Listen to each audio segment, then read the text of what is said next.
Point lead. This is a ball club for KSU that has played a lot of very close games this year. Into the game to hit a three is Parris. 765 in that one. Before that, a heartbreaking loss on the road to Akron, 51-49. Two opportunities late. Die.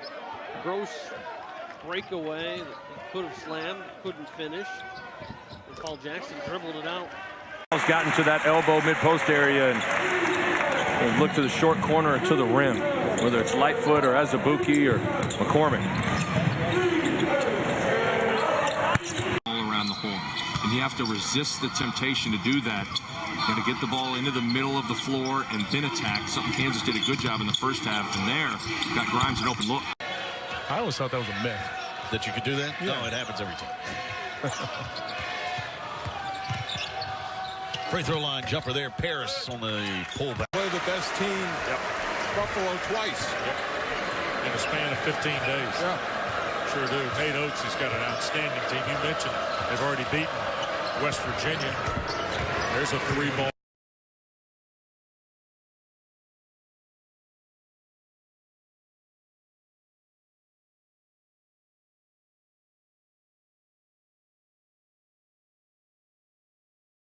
Heights, and then number 2 Kansas and Buffalo, which actually Kansas now number 1 team. Yeah, Kansas the number 1 team in the country, and Buffalo the number 14 team last night, upsetting Syracuse in the Carrier Dome. There's Parris. Tonight on the stuff we've seen at the rim from Zion Williamson. Our producer Eric Henry holds me big time for that picture.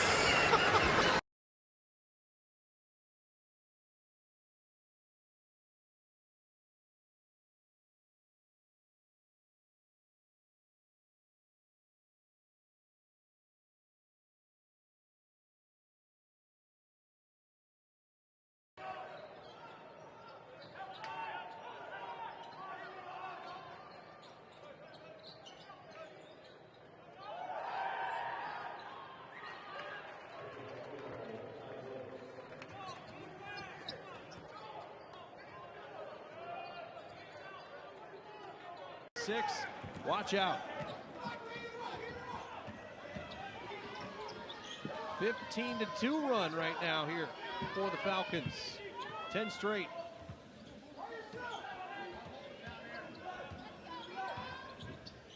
Parris trying to do something with it.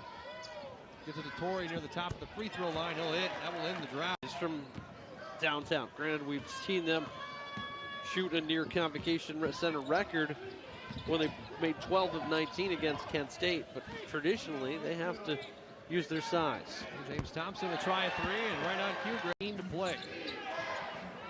Walker look for another 3, doesn't go. Whittington with the rebound. Falls down into the hands of Paul Jackson. Eastern will push it.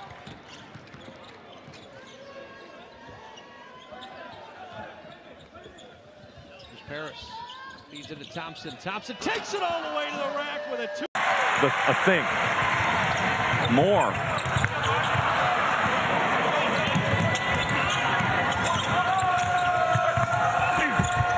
And Marcus Garrett comes out. Vic comes back in. Oh, and then. But I guess here in Irvine, you don't have snow or salt to worry about like we do here. So do you just have house shoes and then regular shoes, I guess? Yeah, probably. There's many for 3 left corner. But you look at the 4 teams they lost to: Rutgers, Detroit Mercy, TCU, and Northeastern, and 3 of those 4 on the road. Yeah, being back at home will help this team. Also, just the simple fact, trying to get back to fundamentals. Talk with Kevin Mondro, the EMU associate coach, before the game. Right now, the Eastern Eagles using a 7-0 run. A quick pass up to Elijah Minnie. Clock here, 7 to shoot again. Driving in, drops it off underneath to a backdoor cutter in Richards. A beautiful pass, but he couldn't finish. James Thompson might have got a piece of it. Here's Elijah Minnie going up. He'll scoop and them really have an ability to get strong to the bucket inside and sneak behind an EMU defender. Everything else has just been up in the air trying for the loop. There's Jackson weaving his way in. Back in the lineup today, already now with 8 points to go along with 5 rebounds and 7:42 to play here in the first half. Thompson leading the team in rebounds per game at 10 and just under double digits as far as points a game. He's at 9. There's Jackson, long one. But putting Reeves in there certainly has paid dividends. He's second on the team in scoring right now with 7 points, 3 of 4 from the floor. Also leads the team in rebounding right now with 3 second half.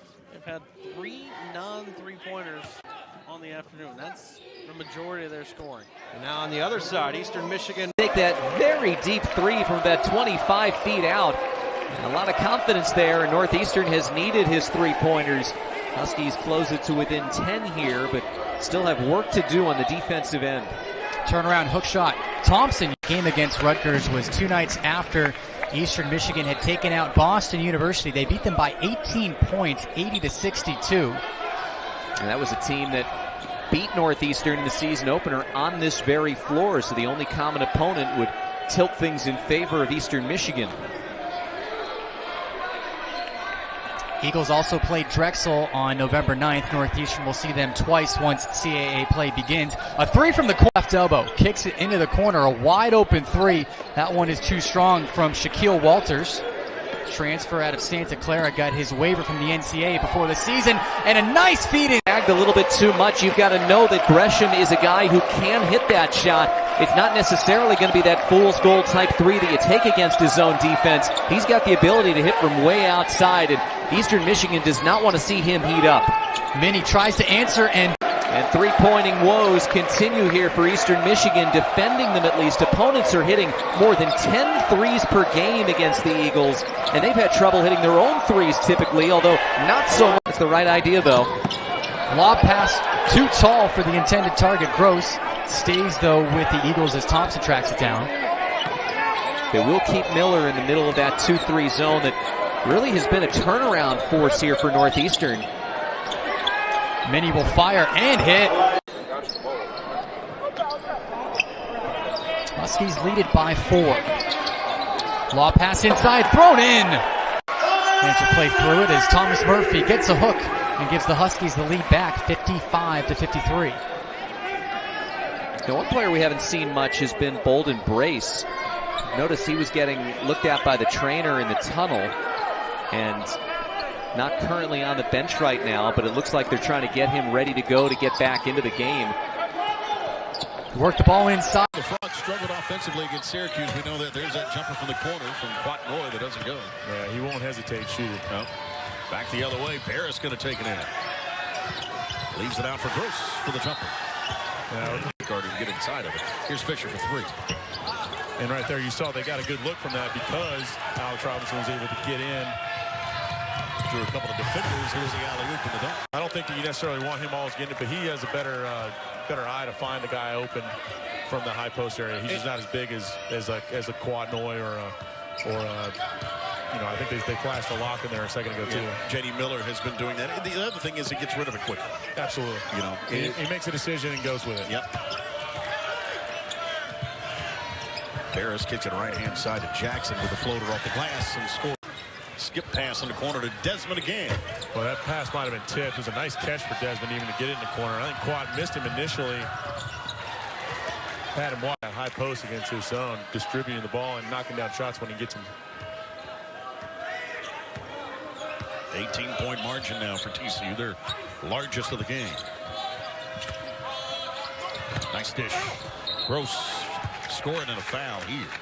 Boy, absolutely. That's his big thing. Down to 8 minutes left in this one. 23-point lead here for TCU. Slipping down is Jackson. 3 this time. Go. Leave 2 guys down on the offense as an offense down here and basically play 3 against 4 against the zone. You've got to be able to beat it with a long pass, and when you do, you'll get a 2-on-1 for an easy basket usually. Here's Jackson. 3 to answer. Bowling Green 2 was a long time coming. Detroit had struggled against Mid-American Conference foes. 7-game losing streak before they beat BG. Much like Mike Davis's philosophy at Texas State, not afraid to schedule. Feed down low to Gidjewel, trying to work around Minnie and Thompson. Again, Thompson there to clean up the rebound. Number 5. That's what Eastern could do. Force you to fade away with your shot because of that size advantage. And when you're not used to it, just you want to throw it up so you can get over your outreached arms, and that creates problems for shorter teams. Parris skip pass into Thompson. This was a lead for Eastern that was as big as 10 points at the 11-minute mark. The Titans, unfazed, have roared right back. Eastern 1 for 5.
I can't wait for that game. It's going to be a terrific game. Kyle Guy, Ty Jerome leading the Cavaliers into Cameron. Keep coming off that surprising overtime loss against Syracuse on Monday. Free from the corner is up and good for Denver beating the previous mark set back in 1999 with 16. This is an Eastern zone that does not always handle three-point shots well. No, Eastern certainly has struggled defending the three this season. They have put up just 29% themselves. Opponents shooting 36% against the Eagles this season. There's 5 to shoot for Eastern. Damari Parris, left side, drives in. He's got to put up a shot with 2 on the clock. He does, and he'll hit it. Strong, get a nice little shot off the glass there. Stay with it. Jackson in traffic. Here's Parris from the corner to answer. And does. 3-pointer. Yeah, quite a Ball club. What do you think so far? What have you noticed? well. You get obviously their size is they're going to be bigger than probably most of the other MAC teams that they play against. You know, Thompson probably won't have he hasn't had really much impact on the game tonight with only 4 points and 4 rebounds. Yep. Excuse me, 5 points and 4 rebounds. So you got to expect bigger production from him going forward most of the year. Push back, do too much, and just alters your shot a little bit. And talking about altering a shot right there, rise up and another block. Already the second or third unofficially on my end. Well, here's Parris. He'll try for a 3. His best play is a broken play. Or is that football? Both. Sure. You played both. I'm talking dribbling. Shows how good I was at either one of them.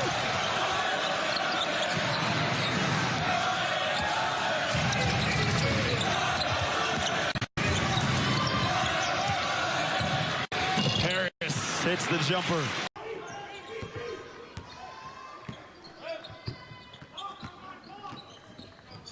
Here's Parris trying to drive in, pulls up near the free throw line, leaves it.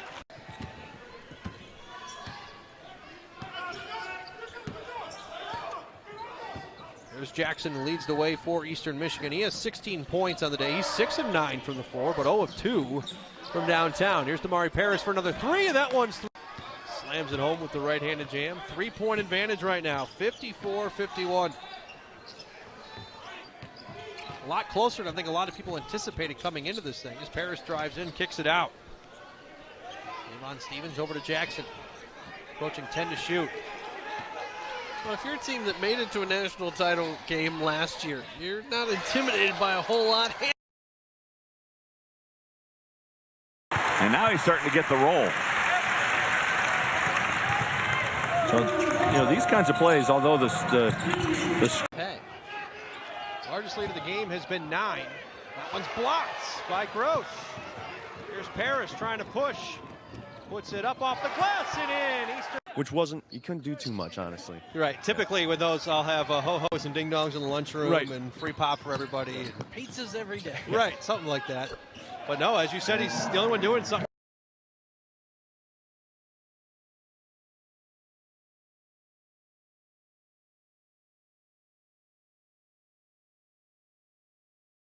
For the Warriors. Again, another 3, left side. Doesn't go. Warrior will go up for the rebound. Parris, he'll drive all 12 to play here, second half. Agba, his jump shot off the mark. Parris with the rebound. Parris in transition will pop a three, top of the key. Victory in this series. There's to Parris, gets behind Cartwright. Forced shot by him goes through.